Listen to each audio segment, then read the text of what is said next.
अमलनेर के मंगल देव, जहां लोग केवल मनोकामना नहीं अपना विश्वास लेकर आते हैं। कहते हैं मंगल से कुछ मांगो तो मिलता है, पर वचन निभाना भी उतना ही आवश्यक है।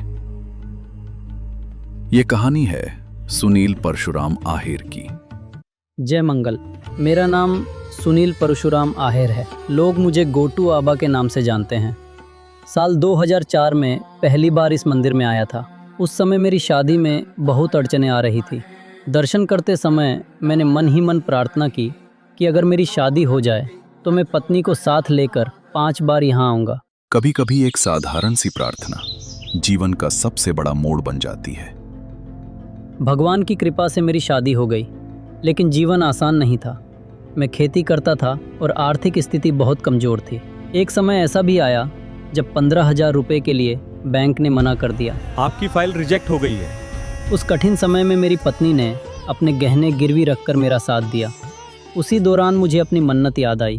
मैंने निश्चय किया कि अब वचन पूरा करना ही है। लगातार 5 मंगलवार मैं यहाँ आया और उसके बाद जैसे धीरे धीरे रास्ते खुलने लगे। आस्था तभी पूर्ण होती है जब मनोकामना के साथ वचन भी निभाया जाए।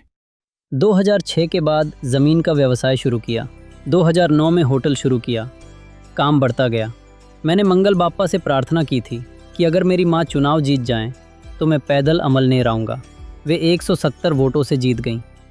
ब्रेकिंग न्यूज आ रही है, 170 वोटों से विजय हासिल हुई है और ये एक बहुत बड़ी जीत है। 2017 में मेरी पत्नी जिला परिषद चुनाव लगभग 6,000 वोटों से जीती। उन्होंने सड़क, पानी और ग्रामीण विकास के ऐतिहासिक कार्य किए। उनके काम को देखकर एक अमेरिकी विश्वविद्यालय ने उन्हें डॉक्टरेट की उपाधि भी दी। सच्ची श्रद्धा केवल सफलता नहीं देती, वो सेवा का मार्ग भी दिखाती है। जब कृपा मिलती है तो जिम्मेदारी भी साथ आती है। आज मेरे पिता के नाम से मेरी अपनी सहकारी संस्था है और व्यवसाय लगातार बढ़ रहा है। अधिकतर शुभ कार्य मैं मंगलवार को ही करता हूँ। आज भी एक बड़ा ज़मीन का सौदा तय करके यहाँ दर्शन के लिए आया हूँ। यहाँ आकर केवल शांति ही नहीं मिलती, बल्कि जीवन की समस्याओं का समाधान भी मिलता है। मंदिर का प्रबंधन, स्वच्छता और व्यवस्था अत्यंत उत्तम है। मैं 20 वर्षों से यहाँ आ रहा हूँ, फिर भी कभी विशेष पहचान का उपयोग नहीं किया। फिर भी हर बार सम्मान और पारदर्शिता मिली।